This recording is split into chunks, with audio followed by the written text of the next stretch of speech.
Para iniciarmos mais um dia de anestesiologia veterinária, trouxemos dois grandes nomes. O professor Eric Pinarelli vai acompanhar um bate-papo com o professor André Shi, nosso grande convidado, né, professor? Esse é uma honra e uma responsabilidade muito também. grande. Maior ainda. Maior ainda. Vamos começar então perguntando para o professor o objetivo dele aqui no Brasil, nessa visita aqui no Congresso, nas palestras, né, participação no Congresso. Professor, o senhor pode contar um pouquinho para nós? Sim, eu venho ao Brasil bastante, mas geralmente é pingado, 2, 3 dias no máximo. Eu vim para o Congresso, para o IBVET. Eu tenho dado, acho que 2 grupos de palestras, uma no grupo de anestesia, como você falou, falar sobre mortalidade na anestesia, porque os pacientes estão mais morrendo tanto quanto há 2 décadas atrás. E o segundo é na parte de nefro. A gente falou na parte de trombocoagulação e na parte de diálise também, que está crescendo no Brasil e está crescendo nos Estados Unidos também. Mas, assim, eu vi o Brasil pingado há quase 2 décadas já. Afinal de contas já fazem 2 décadas e meia que você já está fora do Brasil, né? Então, se você puder contar para nós essa trajetória, porque assim, para quem nosso público, né, os congressistas vêm com uma ideia, né? Assim como eu tive aula com o professor Shi no passado, e aí ele é um símbolo, né? É como se fosse um mito, assim, esse cara é o cara que a gente quer chegar lá, né? E aí essa trajetória é importante para nós, para entendermos um pouco de como que a gente poderia fazer ou talvez seguir esse caminho. Não, eu não acho que sou um mito. Eu sou teimoso. Eu me formei há um tempo atrás, já me formei há quase 2 décadas e meia, me formei em 99, formei em São Paulo e fui para os Estados Unidos. Eu fui cedo. Então acho que uma das coisas que eu consegui, por sorte, foi eu sair cedo, antes do 9 de setembro, antes de várias coisas que aumentaram as barreiras de imigração. Eu fui para uma cidadezinha chamada Wisconsin, em Appleton, que acho que foi outra vantagem, porque Wisconsin é bem no norte dos Estados Unidos, ninguém falava português, eu cheguei lá sem falar português, chorava todo dia que ninguém me entendia, e como ninguém falava português, eu tive que aprender português na marra. Aprendeu inglês? Eu aprendi inglês na marra. Você foi sem falar inglês? Eu fui sem falar inglês, eu falava muito mal. Quando eu fui, eu tive que foi trabalhar... literalmente na cara e na coragem. Na cara e coragem, caí de paraquedas em Wisconsin, que é uma faculdade boa de anestesia, sempre quis anestesia. E fritava hambúrguer no Burger King para pagar as contas. Eu morava numa casinha alugada de uma igreja, no sol da igreja. E à noite eu ficava fazendo estágio na faculdade. E foi assim. Que incrível. Foi em 99, 2000. Depois eu validei o diploma lá, que foi difícil naquela época, porque eu fui um dos primeiros a validar o diploma, então não tinha assim a caminho das pedras feito. Agora a pessoa já sabe como fazer. Mas fiquei dando cabeçada até validar o diploma. Depois foi assim, um degrau atrás do outro. Depois de validar o diploma, trabalhei como veterinário de emergência, que sempre quis anestesia, então mudei de Wisconsin para Flórida. Wisconsin é menos 60 Celsius no inverno, então um pouco frio. Meu Deus, é um Alasca. Para um brasileiro, assim, eu saí uma vez, eu tirei aquela escovar o dente, pentei o cabelo e saí para o carro. Só da casa até o carro, meu cabelo congelou e quebrou. Então saiu um pedaço do meu cabelo na minha mão. Foi menos 60. Caramba! Que incrível, né? O cabelo congela aparentemente. Eu não tenho esse problema, professor. Que bom.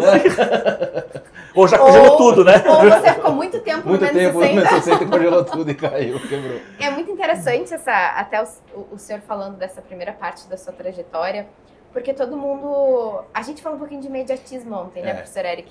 Todo mundo acha que o professor André Shi já chegou assim, já é anestesista experiente, né? Essa trajetória pelo Burger King, então... É uma coisa interessante, porque assim, a gente vê muita gente falando assim, mas você chegou lá como se você tivesse tido sorte, né? Mas ninguém vê o tanto que a gente errou, sofreu, penou, quebrou o cabelo. Quebrou o cabelo. Acho que muito sempre tem sorte, tem que a gente consegue, assim, por destino sorte também, mas assim, é muito assim, é teimosia mesmo. Assim. Primeiro mas ano acho que vocês próprios fazem as oportunidades, né? Eu estava no lugar certo na hora certa, mas porque você estava querendo aquilo, né? E eu acho uma coisa interessante do americano, eles são bem meritocratas, assim, eles veem que você quer fazer uma coisa, eles meio que abrem as portas para você. Eu cheguei lá, bati na porta na Universidade de Wisconsin, falei, olha, eu gosto de anestesia, sempre gostei, ouvi o Dr. Brownson e o Dr. Smith naquela época. Ela falou, fica aqui. Eu falei, tá bom. A gente tem um experimento aqui rodando, se quiser ajudar a gente. Aí você passava a noite fazendo ratinho para eles.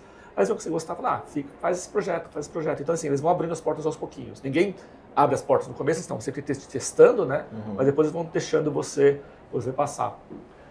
na parte de cirurgia de equinos, né? Então eu tive que validar o diploma naquela época. O jeito de validar o diploma é você fazia os rotations em cada cadeira, você passava por todas as cadeiras americanas por um ano, e se você passasse por todas, você validava o diploma. Se você bombasse em qualquer uma, você voltava para o Brasil. Então não podia bombar em qualquer uma. E a primeira cadeira para mim foi cirurgia de equinos, cirurgia de grandes portes, em Wisconsin. E não sabia nada de vaca em cavalo, nada. Aí a cirurgia chegou assim, oh, this is a cow. Eu falei, ok, cow, segui cow. This is a LDA. Oh, LDA. Eu falei, I can't even spell LDA. Não sei nem pronunciar LDA, minha filha. Ela ficou brava comigo, eu ia bombar, que ela ia bombar, não sabia nada de vaca. Aí a sorte é que tinha nascido o primeiro bezerro clonado no mundo, foi em Wisconsin, e nasceu prematuro. Então nasceu opção de ventilação, cateterial, central, anestesia. Eu falei assim, isso eu sei. Então eu peguei aquele caso para mim, bezerro, eu falei, então, entubei o bezerro, passei cateter central, deixei no ventilador e mantive o bicho. Falei, olha, eu e você, a gente tá junto comigo. Mantive vivo por um mês inteiro. E foi graças a ele que eu passei na provas de grandes esportes. Se fosse precisar da vaca... Da vaca eu já tinha perdido, é o dele, a bombar, nem sei que tinha bombado. Tem estômago a vaca? Então, graças ao prematuro, a gente, não, vai fazer rounds. Não, o BH tá tanto, o gasometria tá tanto. Nossa, você sabe bastante de cavalo, né? De vaca. Ou bastante, de vaca, sim. Sim, vaca, meu, especialidade, como humanamente. No Burger King eu faço ela todos os dias. É isso mesmo, foi por aí. E depois eu mudei para a Flórida para fazer residência, fiz residência em anestesia. Eu acho que eu fui um dos primeiros a fazer a parte de residência em anestesia. Tinha vários outros grandes brasileiros que foram para lá antes, por exemplo, o Hélio de Moraes, o Hélio de Moraes fazendo a parte de peça interna, de cardio, de eletro, mas anestesia tinha pouca gente ainda lá, tinha eu, o Fernando Garcia, o Alonso estava lá. O Alonso Guedes também. O Alonso Guedes estava lá, sim, esse foi o primeiro diplomado de anestesia. E foi a nossa turminha, então se ajudava o outro, ficar trocando mensagem, e sobrevivemos nossa residência. E depois virei professor de anestesia e depois fazia um passo atrás do outro. Uma coisa que eu faço, que eu acho importante, assim, é a cada 5 anos você para, você tira um dia para você mesmo, você para e olha para trás, vê o que você fez durante os últimos 5 anos, se valeu a pena ou não, se as decisões foram certas ou não. Então, a cada 5 anos você para um dia para refletir, assim, tá certo o que eu estou fazendo, não tá certo. Estou no caminho certo. Então acho que é importante você, porque você fica na inércia, né? Se, por exemplo, então um professor, você vai vendo grant atrás de grant, aula atrás de aula, dando palestra, e você acaba ficando na mesmice por um tempo. Aí eu parei um pouquinho e falei assim, estou feliz ainda? Talvez seja outra coisa. Aí eu resolvi sair com o professor, fazer outra residência. Aí eu fiz residência em UTI, critical care. Eu fui um dos primeiros, de novo, brasileiros a fazer essa residência, que mescla muito com anestesia, né? E trabalhei com UTI bastante, e depois de 5 anos eu parei de novo, fiquei pensando, falei assim, será que estou feliz? Aí resolvi sair e montar um hospital. Tá um pouco de dor de cabeça, falei, acho que eu quero mais um pouco de problema para minha vida, eu vou montar um hospital. Mas isso é interessante, a gente falou isso ontem, né, com a Denise e com o Futema, que essa continuidade de estudo, que assim, para nós, vemos Denise, vemos Futema, vemos Xi, assim, esses caras já não tem mais o que fazer, não tem mais o que estudar, né? E é muito pelo contrário, né? Cada dia que passa a gente tem mais dúvida e aquilo você precisa ir atrás de estudar para aprender, porque a gente não consegue ficar quieto, né? Sim, a gente não consegue parar em nenhum momento para falar, não, não tenho mais o que estudar.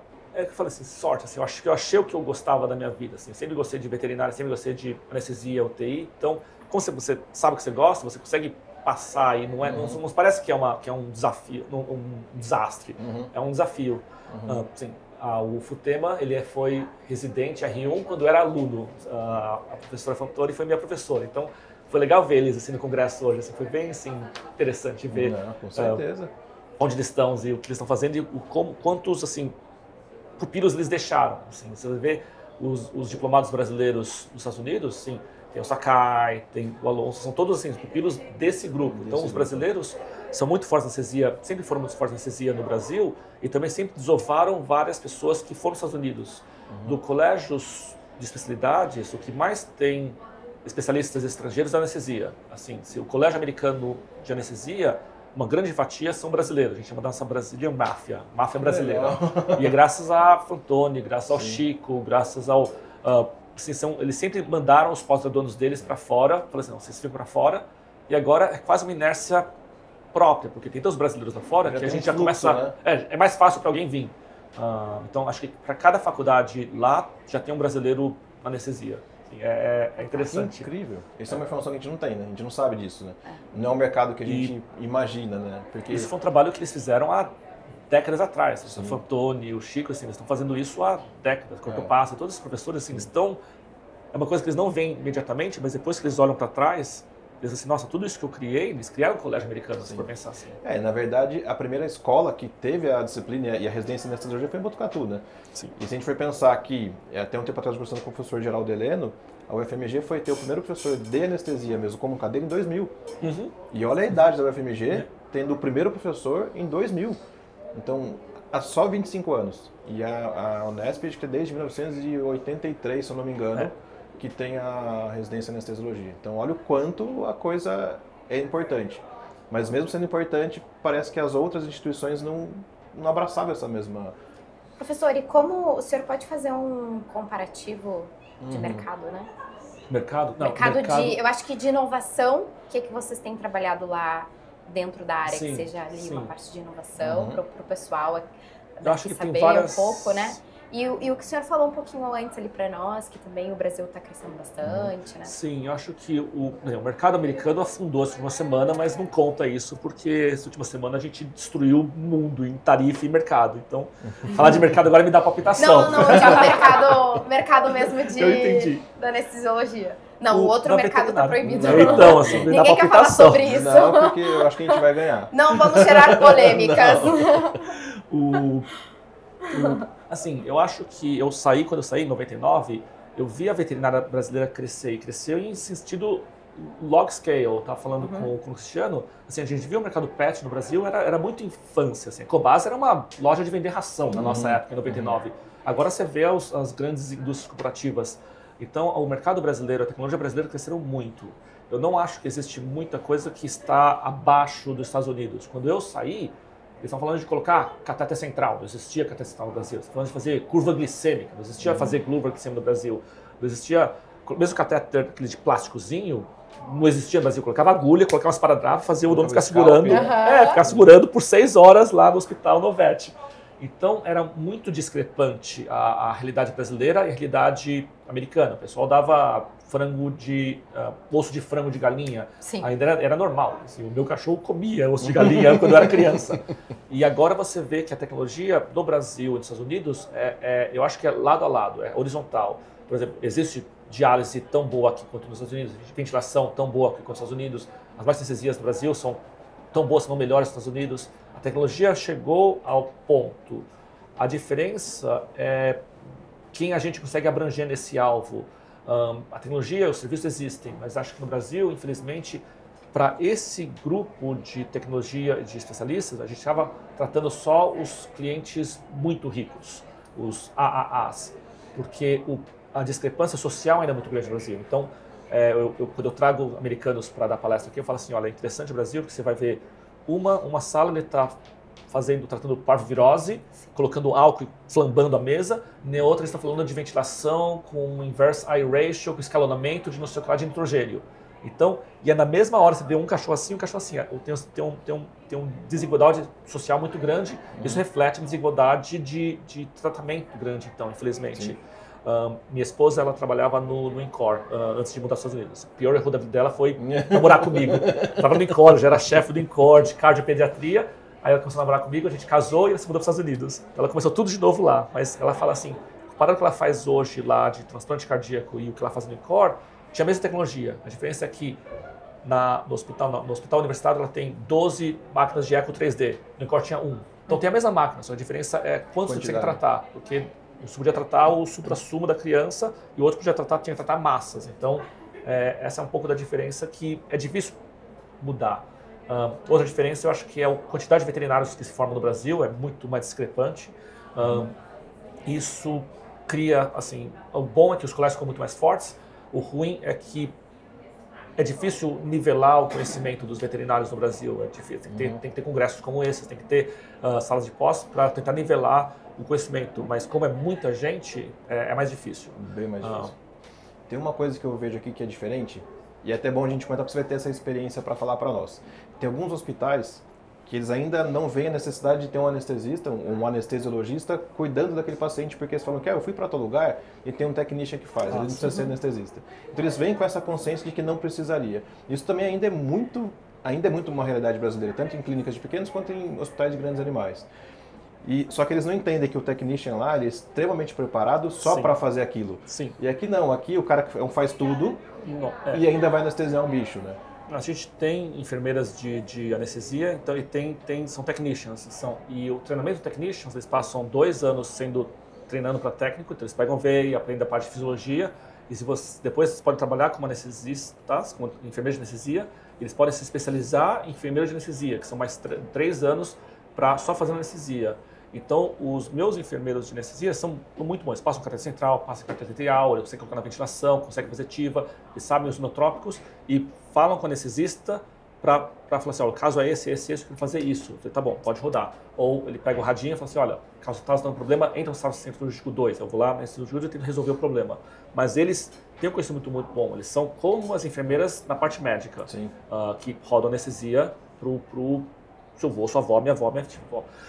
E para o Brasil não existe isso, mas acho que não existe porque o salário brasileiro é diferente. Por exemplo, lá existe technician, porque o veterinário é muito caro. Um veterinário é muito caro. Então, quando eu trabalhava na parte de emergência, em Wisconsin ainda, eu validei diploma e fui para trabalhar em emergência. Era eu, como veterinário, mais 5 enfermeiras, porque é mais barato contratar 5 enfermeiras que um veterinário. Essa é a discrepância. Então, o veterinário era pago para pensar. Então, eu falava, ia de sala em sala, os enfermeiros já pegavam a veia, já tiravam raio-x, já imprimiam os laudos, tiravam sangue, eu pegava o hemograma, pegava o raio-x e falava assim, olha, fala para o dono fazer isso, isso, isso. O enfermeiro já ia falar com o dono.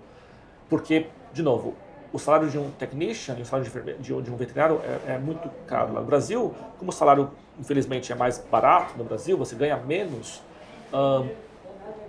você consegue contratar mais veterinários. Então, como anestesista, é sempre bom ter um anestesista, um veterinário que só faz anestesia, do que um enfermeiro. Sempre tem uma discrepância. Você sabe mais como veterinário, você treinou para isso. Se eu pudesse contratar 5 veterinários, lá eu contrataria. Mas não tem como. O salário médio de um veterinário anestesista é uns $200 mil, mais ou menos. Então, é $20 mil por mês. Então, um bom salário. É um bom salário. Um bom salário. Então, eu não conseguiria pagar 5 vezes isso para anestesiar. Estou disponível. Então, tá bom. Temos cavalos lá ainda. Não, eu estou disponível se precisar. Professor, o que o senhor trouxe para as suas palestras aqui no Congresso Estudantil em Foco? O que o senhor trouxe de novidade para o público? O que o senhor deseja impactar no público aqui? Eu acho que na parte de anestesia eles já falaram bastante, já falaram sobre mortalidade e morbidade. Eu acho que uma parte que eu achei interessante, que a gente não faz muito no Brasil, a gente não vê muita parte de trombo, de coágulo. Por exemplo, sua avó, seu avô vai ser anestesiado, um dos grandes medos ele vai formar um trombo e vai ter um AVC na cabeça. Na veterinária a gente não tem esse medo ainda, eu acho que está ocorrendo e a gente não tem a tecnologia para diagnosticar isso ainda. Então a gente está um pouco atrás no Brasil sobre essa parte de hipercoagulação. Então eu coloquei bastante foco nessa parte dos slides, que eu acho que existem pacientes que estão formando trombos e estamos perdendo eles. Na parte de diálise... Não vai descobrir, né? Então não sabe. Porque não consegue diagnosticar. Sim. Então acha que morreu por alguma outra causa e não por isso. Sim, morreu, errou anestésico, ou ia morrer mesmo, ou foi uma falha. E na verdade foi um trombo que podia ter sido diagnosticado antes. Eu acho que essa é uma das coisas que a gente pode acordar ainda na veterinária, na anestesia. E na parte de diálise, tem um modo de diálise que chama TPA, que é Total Plasma Pheresis, que você tira a proteína do sangue do cachorro. Tirando a proteína do sangue do cachorro, você precisa tirar imunoglobulinas, doenças imunomediadas, para toxinas muito violentas. O jeito que você tem que salvar, você tem que tirar a proteína dele para tirar a imunidade dele, quase, por esse método. Então a gente vai falar um pouquinho sobre isso na sala amanhã, eu acho, na Nefro, sobre TPA. Eu espero que o pessoal goste. Está começando no Brasil, mas acho que não tem ainda no Brasil TPA, pelo que eu estou vendo. É como se fosse uma plasmaférese. Uma plasmaférese. O senhor pode falar aí de alguns casos que o senhor... Teve 2. Um foi meu triste e um se deu bem. O meu triste foi um caso que foi em um outro veterinário no sul da Flórida, e esse veterinário estava fazendo quimioterapia. E o dono, quando ele recebeu a conta, ele falou assim, nossa, a conta saiu mais cara dessa vez do que a semana passada. Tem coisa errada? Aí a enfermeira falou assim, vou falar com o veterinário. Ele voltou e falou assim, nossa, acho que eu dei 10 vezes mais a quimioterapia. Ele errou por 1,, a dose. Então, em vez de dar 1 ml, ele deu 10 ml de uma droga quimioterápica que é altamente tóxica. E é letal, porque ele errou 10 vezes mais. Não vou falar o nome que tá gravando. Não. Mas é bom saber que lá eles também erram, né? Porque tem eles erram também. Só que erram, né? Aí eles mandaram pra gente, né? Todo mundo tem seguro de processo lá, porque, de novo, a parte de processo litigioso é muito grave nos Estados Unidos. Você toma um café, tá quente, você processa o McDonald's. E mandaram pra Universidade da Flórida. E essa quimioterapia ela se gruda na proteína. Então, não dá pra tirar porque ela fica grudada na proteína do sangue. E ela destrói a medula óssea eventualmente. Então, ele cometeu o erro nas 9 da manhã. Às 11 da manhã, o paciente estava vindo de avião para Gainesville, ele pousou, a gente começou a diálise no mesmo dia. A gente conseguiu tirar, acho que 60% da proteína albumina dele e teve que dar a albumina de outro cachorro por transfusão. E conseguiu reverter a parte da quimioterapia nesse caso. Então foi bom porque assim, não tinha outro tratamento, tinha que fazer plasmapheresis mesmo, a TPA, que é o plasmapherese. E o outro foi um animal que tinha uma doença, uma anemia hemolítica autoimune, que ele tem uma imunidade que destrói as próprias células vermelhas, ele não estava respondendo às drogas normais, os imunossupressores normais, e a plasmapheresis, como ela tira a globulina do sangue, ela tira a parte que os anticorpos do sangue, e ele voltou a hematocrit subir no dia seguinte. Então, em 2 tratamentos, eles conseguiram reverter. E a gente já tem isso aqui? Está começando, eu acho que as máquinas estão começando a ser expostas no Brasil agora, sim. Eles chamam de CRT. Na humana já tem. Na humana sim, na humana eles fazem tratamento para pênfigo, foliáceo, para imunomediadas, dessa forma também. E onde, professor, o pessoal está começando a aplicar? Interessante, na parte de humanos ou na veterinária? Não, na veterinária. No Brasil eles estão começando ainda, então o grupo do Luciano estão começando a fazer isso. Eu acho que, não sei ninguém no Rio ainda que está fazendo isso, mas assim, estão começando. Nos Estados Unidos já tem centros grandes, na Flórida sempre foi um grande centro, Davis sempre foi um grande centro, Carolina do Norte agora está começando a brincar com isso Tampa da Flórida também está fazendo uma situação chamada FAT. E aí uma pergunta agora já com segundas intenções. O professor tem um hospital, né, uma clínica em Atlanta. Tem vaga? Não só vaga, mas assim, a ideia é assim, até vínculo com alguma instituição para mandar aluno para fazer um externship ou um período de aperfeiçoamento, de aprendizado. Como é que funciona isso? Eu sempre achei que eu devia muito para o Brasil, devo muito para o Brasil. Assim, eu fiz Universidade de São Paulo, que foi grátis, né, então não paguei nada, e saí dos Estados Unidos. Então, na verdade, eu não paguei minha dívida, porque geralmente faculdades são grátis para você voltar e trabalhar como veterinário no Brasil. Esse é o intuito das faculdades públicas. Então eu não fiz isso. Então eu sempre achei que eu devo para o Brasil por causa disso.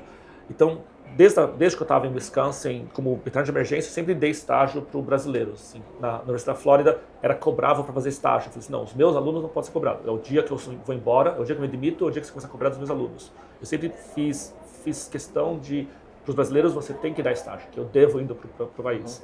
Eu trouxe isso até de Jacksonville, que é outro hospital que a gente montou, e na Flórida, em Atlanta, eu montei um hospital em Atlanta, chama Dogwood Vet Specialty, e sim, a gente dá estágio, a gente não consegue dar tanto estágio quanto na Flórida, que é o hospital menor que na cidade da Flórida, mas a gente geralmente pega 1 a 1,5 por mês de estagiário e sim, pode, sim, mandam. Então, eu da Universidade da Flórida. Não interessa, porque eu tenho um parente que mora em Jackson. Na Universidade da Flórida, quando eu saí de professor, eu fui para Jacksonville trabalhar como criticalista e emergencista. Aí a clínica subiu bastante, mas eu saí de lá e fui para Atlanta. Então é Atlanta agora. Tá. Mas sim. E para requisito, professor, como que esse profissional consegue? O senhor, como é que é a avaliação para esse profissional ir? Como que é? Ele já tem que ter passado inglês fluente. A parte de anestesiologia. Seria bom falar inglês, assim, seria bom falar inglês, seria bom para falar, porque eles vão se comunicar com os veterinários e os residentes e os enfermeiros de lá, então seria bom falar inglês. Tem um monte de brasileiro lá já, porque é Atlanta, mas seria bom falar inglês. A gente não cobra para fazer estágio lá, mas assim, manda um e-mail para mim ou um text para mim e pronto. E a questão do visto? Ele vai como um visto, isso nunca pergunta. Turista, e aí fica um tempinho lá como turista? Então, o estágio geralmente é 1 ou 2 meses. Então assim, eu falo para ele, olha, eu não pergunto o seu visto, não quero saber como você entrou e eu te dou estágio. Cada um com o seu... Porque a gente não consegue dar visto, eu não sou agente de viagem. Então assim, não consigo achar... Mas não precisa de um visto específico, não. Cada um com o seu problema.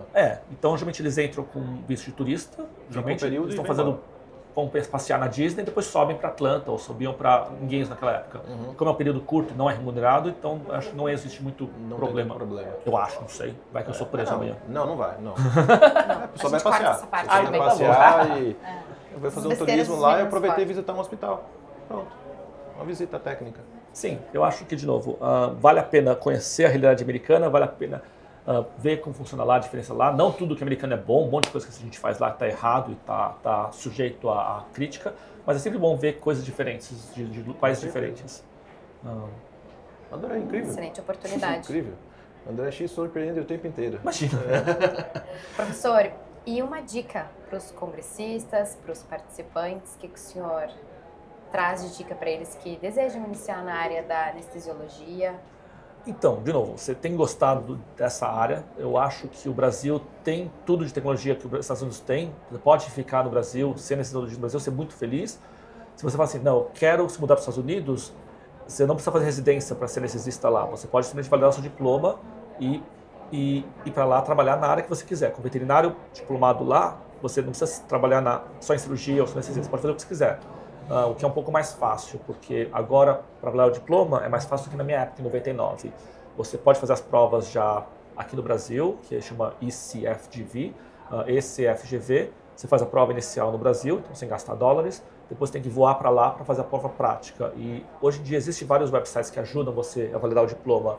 Existe o VetPrep, existe o Zuko, existem vários websites que ajudam você, que não existia na minha época. Então é um pouco mais fácil validar o diploma agora do que antes. Mas uma coisa que é um lembrete é que eu acho que o número de vagas para estrangeiros vai começar a diminuir rapidamente na próxima década, porque coisa ruim dos Estados Unidos, eles estão abrindo um monte de faculdades, uma em cima da outra agora. Quando eu fui aos Estados Unidos, tinha 20 faculdades. E há 5 anos atrás, tinham 20 faculdades. Nos Estados Unidos inteira tinha 20. Esse último ano, abriram 11 faculdades. 11 faculdades abriram.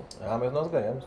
Sim, mas assim, abriu um ano. É. Então, eles querem formar mais veterinários porque eles veem que tem falta de veterinário lá. O salário é muito alto, eles querem diminuir o salário então estão jogando mais veterinário no mercado. Então, quanto mais veterinários se formarem lá, menos vagas vão ter para estrangeiro. Então, se vocês estão pensando em ir para os Estados Unidos, vai agora, porque daqui a 10 anos eu acho que isso vai cair.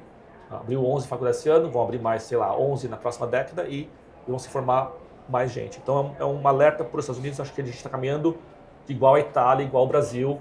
E pode ser um pouco ruim para o estrangeiro e para o veterinário de lá também. Perfeito, perfeito, né? Bom, muito obrigada, não, imagina, professor. muito obrigado. Obrigada pela Imagina. disponibilidade. Não, foi divertido. Pela oportunidade, né? Sim. É uma oportunidade, né, professor? Imagina.